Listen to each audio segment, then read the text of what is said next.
एकेकाळी जोधपूर गावात रामू नावाचा एक न्हावी राहत होता. तो खूप गरीब होता. तो त्याची बायको आणि 2 मुलांसह राहत होता. राजू गावकऱ्यांचे केस कापून आपल्या कुटुंबाचा उदरनिर्वाह करत असे. एक दिवशी रामूची बायको म्हणाली, "अहो, ऐका ना, घरात खायला काहीच शिल्लक नाही. मुलं दुपारी शाळेतून परत आल्यावर मी त्यांना खायला काय देऊ? तुमचं काम कधी सुरळीत चालेल?" यावर रामू म्हणतो, "संगीता, मला समजत आहे, पण तूच मला सांग की मी काय करू?" नथुरामने आपल्याच दुकानाच्या बाजूला दुकान चालू केलं आहे. तेव्हापासून सर्व गावकरी त्याच्या दुकानात जातात. तो गोड आणि लबाड बोलून गावकऱ्यांना त्यांच्या दुकानात बोलवतो. त्यामुळे गावकरी माझ्याकडे केस कापायला येत नाही. तेव्हा रामूची बायको रामूला म्हणाली, "पण जर असंच चालू राहिलं तर आपण व आपली मुले उपासमारीने मरून जाऊ. हे बघा, मला स्वतःची काळजी नाही, पण आपल्याला 2 लहान मुलं आहेत. त्यांच्या भुकेची मला काळजी आहे." यावर रामू आपल्या बायकोला म्हणाला, "काळजी करू नकोस, मी काहीतरी करतो." त्यानंतर रामू तिथून गावच्या सरपंचाच्या घरी जातो. गावच्या सरपंचांनी रामूला पाहताच ते म्हणाले, "अरे रामू, तू इकडे कसा काय? तुझे माझ्याकडे काय काम होते? आणि तू खूप उदास का दिसत आहेस? सगळं काही ठीक तर आहे ना?" यावर रामू म्हणाला, "सरपंच साहेब, मी खूप दुःखी आहे, म्हणून तुमच्याकडे आलो आहे. आता तुम्हीच मला मदत करू शकता."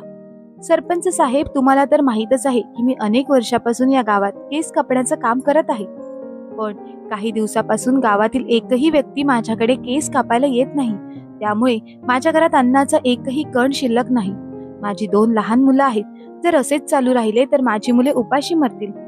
सरपंच साहेब म्हणाले, "पण रामू, तुझ्याकडे कोणीच केस कापायला का येत नाही? तुझ्याकडून काही चूक झाली आहे का?" त्यावर रामू म्हणाला, "सरपंच साहेब, त्या नथुरामने काही दिवसापूर्वीच माझ्या दुकानाच्या बाजूला दुकान उघडलं आहे. तो माझ्या दुकानात एकाही गावकऱ्याला येऊ देत नाही. तो अतिशय हुशारीने गावकऱ्यांचे खूप कमी पैशात आणि गोड बोलून केस कापतो. त्यामुळे आज माझी ही अवस्था झाली आहे." सरपंच साहेब म्हणाले, "अरे रामू, यात मी काय करू शकतो? बरं, आता मला तूच सांग, जर गावातील एकही माणसाला तुझ्याकडे केस कापायचे नसतील तर त्याला मी काय करणार? तो नथुराम श्रीमंत आणि खूप चालाक आहे. सगळे त्याला ओळखतात. तू कशाला त्याच्या नादी लागतोस? जर तुझा माझ्यावर विश्वास असेल तर रामू, तू काहीतरी वेगळं काम शोधायला चालू कर." सरपंच साहेबांच्या बोलण्यावर रामू म्हणतो, "तुम्ही हे काय म्हणत आहात? मला तुमच्याकडून अशी अपेक्षा नव्हती. या गावात मी बरीच वर्ष केस कापण्याचे काम करतोय. एवढेच नाही तर 10वा किंवा लहान मुलाचे जायवळ हे मीच करत आलो आहे. याशिवाय मला दुसरे काही माहीत नाही. दुसरे कोणते काम मी करू शकेन असे सुद्धा मला वाटत नाही. मग मी काय करू, तुम्हीच सांगा." त्यावर सरपंच साहेब म्हणाले, "हे बघ रामू, मी तुला यात काहीही मदत करू शकत नाही. कारण गावात वाद होतील आणि मतदान सुद्धा जवळ आलं आहे. त्याची लोक या गावात जास्त आहेत. मी जर तुझी बाजू घेतली तर मला खूप कमी मतदान पडेल. त्यामुळे मी यात तुझी काहीच मदत करू शकत नाही." रामू खूप दुःखी होतो आणि तिथून निघून जातो. रामू तिथून जात असताना वाटेत त्याला गावातला एक माणूस भेटतो. तो त्याला ओळखत होता. तो म्हणाला, "अरे रामू, कुठे चालला आहेस? सर्व काही ठीक तर आहे ना?" रामू म्हणाला, "नाही भाऊ, काही ठीक नाही. मी खूप दुःखी आहे. अनेक दिवसापासून माझ्या दुकानात एकही गावकरी येत नाही. त्यामुळे माझ्याकडे अजिबात पैसे शिल्लक राहिले नाहीत आणि माझ्या घरात धान्याचा एक कणही नाही. माझी बायको आणि मुले या आशेवर आहेत की मी आज त्यांच्यासाठी काही खायला घेऊन जाईन." यावर तो माणूस म्हणाला, "चल रामू, माझ्यासोबत माझ्या घरी चल. माझ्याकडे पैसे तर नाही, पण माझ्याकडे खूप धान्य आहे. त्यातले काही धान्य मी तुला देतो." नंतर रामू त्याच्या घरी जातो. तो माणूस धान्याच्या पोत्यातून काही धान्य काढून एका पिशवीत टाकून रामूला देतो. यावर रामू त्या भल्या माणसाला म्हणाला, "धन्यवाद माझ्या भावा, मी तुझे हे उपकार कधीच विसरणार नाही." त्यानंतर रामू ती धान्याची पिशवी घेऊन निघतो. वाटेत जात असताना अचानक एक चोर रामूच्या हातातील पिशवीत पैसे आहेत असे समजून रामूच्या हातातून ती पिशवी हिसकावून घेतो आणि जोरात पळू लागतो. रामू सुद्धा त्याच्या मागे पळत ओरडत असतो, "चोर, चोर, पकडा, त्याला पकडा. अरे भावा, मला माझी धान्याची पिशवी दे. माझ्या घरी माझी बायको पोरं उपाशी आहेत." तो त्या चोरामागे पळत पळत एका विहिरीजवळ पोहोचतो. तो चोर तिथून दिसेनासा होतो. इतक्यात रामूला काही आवाज ऐकू येतो. तो मागे वळून पाहतो तर एक साधू बाबा असतात. त्यांच्या एका हातात एक काठी तर दुसऱ्या हातात त्यांची झोळी असते. ते साधू बाबा रामूला म्हणतात, "अरे काय झाले बाळा, का ओरडत आहेस? सगळं ठीक तर आहे ना?" यावर रामू म्हणाला, "बाबा, मी या गावातील गरीब न्हावी आहे. खूप वर्षापासून या गावात मी केस कापतोय. पण गेल्या काही दिवसांपासून माझ्याकडे गावकरी केस कापायला येत नाही. त्यामुळे माझ्या घरात धान्याचा एकही दाणा शिल्लक नाही. माझी बायको आणि मुले उपाशी आहेत. ते मला बघवत नाही आणि त्यात तो चोर माझी पिशवी घेऊन पळाला ज्यात धान्य होते. आता बाबा, तुम्हीच सांगा मी काय करू?" यावर साधू बाबा म्हणाले, तू मला एक चांगला माणूस वाटत आहेस. बाळा, मला खूप तहान लागली आहे. तू मला विहिरीतून थोडे पाणी काढून देऊ शकतोस का? रामू मनात विचार करू लागला की आधीच चोर माझी धान्याची पिशवी घेऊन पळून गेला. आता या बाबांची तहान भागू आणि खाली हाताने घरी जाऊ. रामू बादलीने विहिरीतून पाणी काढतो आणि साधू बाबांना देतो. पाणी प्याल्यानंतर बाबा म्हणाले, अरे वा, आत्मा तृप्त झाला. बाळा, तू एवढ्या अडचणीत असून सुद्धा तू माझी मदत केलीस. तू खूप दयाळू माणूस आहेस. दुसऱ्यांची अडचण समजून घेणारा आयुष्यात नेहमी सुखी राहतो. तुझी काही इच्छा असेल तर तू मला सांग. हे ऐकून रामूला थोडासा धक्काच बसला आणि तो म्हणाला, मला संपत्तीची भूक नाही. मला फक्त माझ्या कुटुंबाला 2 वेळचे अन्न द्यायचे आहे आणि माझ्या मुलाला चांगले शिक्षण द्यायचे आहे. यावर साधूबाबा म्हणाले, तुझे विचार खूप चांगले आहेत. त्यावर साधूबाबांनी आपल्या झोळीतून एक जादूची अंगठी काढली आणि ते म्हणाले, ही घे बाळा, ही जादूची अंगठी आहे. ती तुझा सर्व त्रास दूर करेल.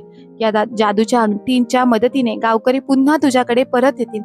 पण लक्षात ठेव, चुकीच्या माणसाने या अंगठीचा वापर केला तर त्याचे परिणाम चुकीचे होतील. हे सर्व ऐकून रामूला खूप आश्चर्य वाटले. बाबा, ही खरोखरच जादूची अंगठी आहे का? त्यावर साधू बाबा म्हणाले, हो बाळा, पण लक्षात ठेव, जेव्हा या अंगठीची तुला गरज नाही असे वाटेल तेव्हा तुझ्या इच्छेनुसार ती नाहीशी होईल. रामू म्हणाला, ठीक आहे बाबा, मी काळजी घेईन. रामू घरी पोहोचला तेव्हा त्याची बायको म्हणाली, अहो तुम्ही आलात, कुठे गेला होतात? मी तुमची खूप वाट पाहत होते. आपली मुलंही तुमची खूप वाट पाहत होते. आता ती उपाशी पोटी झोपली आहेत. रामू म्हणाला, मी तुमच्यासाठी धान्य आणत होतो, पण वाटेत एका चोराने धान्याची पिशवी हिसकावून तो पळून गेला. त्याच्या मागे धावत असताना तिथे मला एक साधू बाबा भेटले. मी त्यांना माझी सर्व परिस्थिती सांगितली आणि त्यांनी ही जादूची अंगठी दिली आहे. रामूची बायको म्हणाली, ही जादूची अंगठी मला सामान्य अंगठीसारखी वाटत आहे आणि या अंगठीमुळे आपल्याला काय फायदा होणार आहे? रामू म्हणाला, या जादूच्या अंगठीमुळे गावकरी स्वतःहून आपल्या दुकानात येऊ लागतील. त्यावर रामूची बायको म्हणाली, असे झाले तर आपल्यासाठी खूप चांगली गोष्ट होईल. आपल्या मुलांना उपाशी झोपावे लागणार नाही. तुमची पुन्हा कमाई चालू होईल. रामू मान हलवत हो म्हणाला. दुसऱ्या दिवशी सकाळी रामू त्याच्या दुकानात गेला तेव्हा त्याला त्याच्या बाजूचा न्हावी आवाज देतो आणि म्हणतो, तुझ्या दुकानात कोणीही येणार नाही. सर्व गावकरी आता माझ्या दुकानात येत आहेत. मला वाटते तू आता तुझे दुकान बंद करावेस.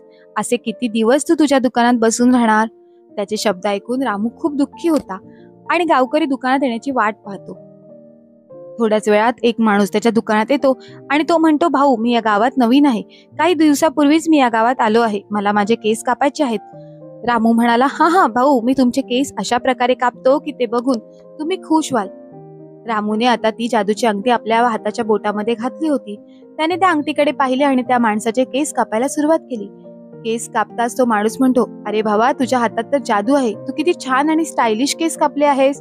मग रामू म्हणाला, भाऊ, तुम्हाला मी कापलेले केस आवडले का? त्यावर तो माणूस म्हणाला, हो भाऊ, खूपच छान केस तुम्ही कापले आहात आणि इथून पुढे मी फक्त तुमच्याकडेच केस कापायला येईल. तो माणूस रामूला पैसे देतो आणि रामूच्या दुकानातून बाहेर पडतो. तो माणूस गावात कुणालाही भेटला की तो सगळ्यांना सांगत होता की रामूपेक्षा चांगले केस कोणीही कापू शकत नाही. हे ऐकून गावकरी रामूच्या दुकानात केस कापायला येऊ लागले. आता एकामागून एक गावकरी रामूच्या दुकानात येऊ लागतात. रामू ती जादूची अंगठी हातात घालून गावकऱ्यांचे केस कापू लागला आणि त्याची भरपूर कमाई होऊ लागली. रामूची कमाई पाहून त्याची बायको म्हणते, अहो, खरंच हा चमत्कार आहे. खरं तर ही जादूची अंगठी खूपच भारी आहे. जेव्हापासून ही अंगठी तुम्ही तुमच्या बोटामध्ये घालून गावकऱ्यांचे केस कापायला सुरुवात केली तेव्हापासून सगळे गावकरी तुमच्याकडे येऊ लागले आहेत. रामू म्हणाला, हो संगीता, तू बरोबर बोलत आहेस. साधूबाबांनी मला माझ्या प्रामाणिकपणाचे बक्षीस दिले आहे. संगीता म्हणाली, तुमचं म्हणणं अगदी बरोबर आहे. आता आपल्या मुलांना चांगले खायला मिळत आहे आणि अभ्यासही चांगला करत आहेत.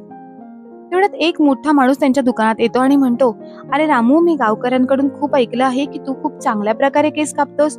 आज माझे केस काप. तेव्हा रामू म्हणाला, हो हो भाऊ, तुमचे केस सुद्धा कापतो. तुम्ही सुद्धा म्हणाल की रामू खरंच खूप चांगले केस कापतो. माझ्यासारखे केस दुसरा कोणी कापू शकत नाही. चला पटकन खुर्चीवर बसा.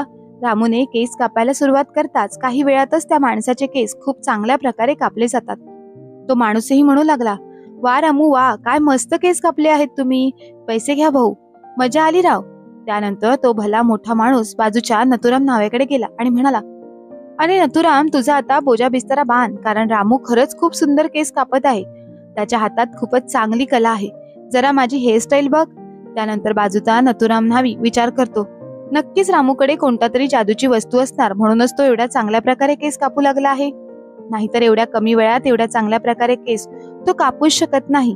आता काहीही करून मला ह्यामागील सत्य समजायला हवे. म्हणून नथुराम नावी एक दिवशी संध्याकाळी वेश बदलून स्वतः रामूच्या दुकानात केस कापण्यासाठी जातो. तेव्हा रामू नेहमीप्रमाणे खूप चांगल्या प्रकारे त्याचे केस कापतो. तेव्हा नथुराम नावी मुद्दामून त्याला विचारतो, अरे तू तर खरंच खूप चांगल्या प्रकारे आणि अगदी कमी वेळात केस कापत आहेस, हे कसं शक्य आहे? तेव्हा भावनेच्या भरात रामू त्याला सांगतो की माझ्याकडे ही अंगठी जेव्हापासून ती माझ्याकडे आली आहे तेव्हापासून हा चमत्कार होऊ लागला आहे. अंगठीचा स्पर्श माझ्या कात्रीला झाला की माझी कात्री आपोआप चांगल्या प्रकारे केस कापते. पुढे काही न विचारता नथुराम नावी तिथून निघून गेला. पण निघताना तो रामूच्या हातातील अंगठी नीट पाहून घेतो. आता त्याच्या मनात एकच विचार चाललेला असतो की काहीही करून मला रामूची ती अंगठी चोरावी लागेल. तेव्हा कुठे गावकरी माझ्या दुकानात येऊ लागतील. पण आता हे कसे करायचे यासाठी तो दुपारची वेळ निवडतो. त्याला माहित असते की दुपारचे जेवण झाल्यानंतर रामू आराम करतो. त्या दिवशी रामू जेवण झाल्यानंतर नेहमीप्रमाणे आपल्याच दुकानात आराम करत होता. तेव्हा नथुराम नावी हळूच त्याच्या दुकानात जातो आणि रामूच्या बोटातील अंगठी काढून घेतो. तेवढ्यातच नथुराम नाव्याच्या दुकानामध्ये एक मुलगा केस कापण्यासाठी येतो. तो त्याला म्हणतो, माझे केस एकदम हिरो स्टाईल मध्ये कापा, मला उद्या मुलगी बघायला शेजारच्या गावात जायचं आहे. नथुराम म्हणतो, काळजी करू नकोस भाऊ, तू योग्य वेळी आला आहेस. आता बघ मी काय अप्रतिम स्टाईल मध्ये तुझे केस कापतो. आता त्याने ती जादूची अंगठी स्वतःच्या बोटामध्ये घालून मुलाचे केस कापण्यास सुरुवात केली. परंतु त्या जादूच्या अंगठीचा स्पर्श त्या कात्रीला होताच त्या मुलाचे पूर्ण टक्कल झाले. तो मुलगा म्हणाला, तू हे काय केलेस? तू हा कोणत्या जन्माचा बदला घेतला आहेस? मी तुझे काय नुकसान केलं आहे? आता मी मुलगी बघायला कसा जाऊ? त्यावर नथुराम म्हणाला, अरे भाऊ, हे कसे झाले ते मला समजले नाही. प्लीज भाऊ, मला माफ कर. आधी तू डोक्यावरचे सगळे केस उडवलेस आणि म्हणतोस हे कसे झाले ते मला माहित नाही. तू माझी चेष्टा करतोस. आता तुझ्या या कृत्याबद्दल मी सर्व गावकऱ्यांना सांगतो तू काय केले आहेस. असे म्हणत तो मुलगा तिथून निघून गेला. दुसरीकडे रामू सगळीकडे त्याची अंगठी शोधत होता. कुठे गेली माझी अंगठी? कोणी चोरली? आता मी काय करणार? त्याच्या दुकानाबाहेर तो रडत बसला होता. थोड्या वेळाने नथुराम दुकानात दुसरा माणूस आला आणि म्हणाला, अरे नथुराम भाऊ, माझे केस काप, माझ्या मित्राचं लग्न आहे, मला तिकडे जायचं आहे. भाऊ, मला तुझ्या हाताची जादू दाखव. नथुराम म्हणाला, हा भाऊ, का नाही, मी तुझे केस अगदी चांगल्या प्रकारे कापून देतो. आता मात्र नथुरामने केसांना कात्री लावताच ती कात्री त्या माणसाच्या केसावर चालण्याऐवजी त्या माणसाचे कपडे कापायला लागली आणि त्यानंतर कात्रीने नथुरामचे केसही कापले. तो माणूस म्हणाला, भाऊ तू काय करत आहेस? माझे एवढे सगळे कपडे तू कापलेस, मी नवीन कपडे घालून आलो होतो, आता माझं नुकसान भरपाई दे. त्यावर नथुराम म्हणाला, यात माझा काही दोष नाही, ही कात्री माझ्या आदेशानुसार वागत नव्हती, ती स्वतःच काम करत होती, कृपया मला माफ कर. तो माणूस म्हणाला, मी सरपंचाकडे जाऊन तुझी तक्रार करतो. आणि तो माणूस रागाने निघून गेला. नथुराम म्हणाला, सर्वजण तर म्हणत होते की ही जादुई अंगठी आहे आणि तिचा स्पर्श जेव्हा कात्रीला होतो तेव्हा कात्री खूप सुंदर केस कापते, परंतु या अंगठीमुळे आणि या कात्रीमुळे माझा सगळा व्यवसाय उद्ध्वस्त झाला आहे. रामू त्याच्या दुकानाबाहेर बसून सर्व काही पाहत होता. तेवढ्यातच रामू नथुरामजवळ आला आणि म्हणाला, नथुराम, माझी जादूची अंगठी चोरणारा तूच आहेस ना? नथुराम म्हणाला, हो रामू, तुझ्या जवळचे जास्त ग्राहक पाहून मला तुझा राग येऊ लागला होता, कारण माझी कमाई कमी होत चालली होती. रामू, माझ्याकडचे ग्राहक कमी होऊन तुझ्याकडे येऊ लागले होते, म्हणूनच मी तुझी जादूची अंगठी चोरली, परंतु त्यामुळे माझी सर्वच उद्ध्वस्त झाली आहे. त्यावर रामू म्हणाला, कारण ही एक जादूची अंगठी आहे जी मला एका साधूबाबांनी माझ्या प्रामाणिकपणामुळे दिली आहे आणि माणुसकीच्या बळावर दिली आहे. त्याचा वापर जर कोणी चुकीच्या हेतूने केला तर ते चालणार नाही. तेव्हा नथुराम म्हणाला, रामू भाऊ, मला माफ कर, मी परत अशी चूक करणार नाही. रामू म्हणाला, आपल्याला या गावात राहायचे आहे, त्यामुळे आपल्या दोघांनाही प्रामाणिक काम करायला हवे. हे जादुई अंगठी मला तुझी गरज नाही, प्लीज परत जा. असं म्हणताच जादूची अंगठी गायब झाली. त्यानंतर रामू आणि नथुराम आपापल्या दुकानात प्रामाणिकपणे काम करू लागले आणि आता कधी भांडणे नाही. आता जाता जाता जादुई अंगठीने रामूच्या हातात तिची जादू ठेवली होती. आता जो कोणी रामूकडे केस कापायचा तो त्याची खूपच प्रशंसा करायचा.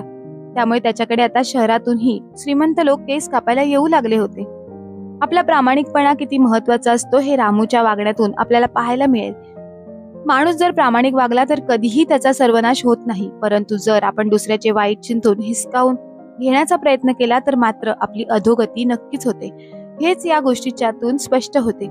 मित्र आणि मैत्रिणींनो, तुम्हाला जर काही गोष्ट आवडली असेल तर गोष्टीला लाईक करा, शेअर करा. ही गोष्ट तुम्हाला कशी वाटली ते आम्हाला कमेंट्स करून नक्की कळवा. धन्यवाद.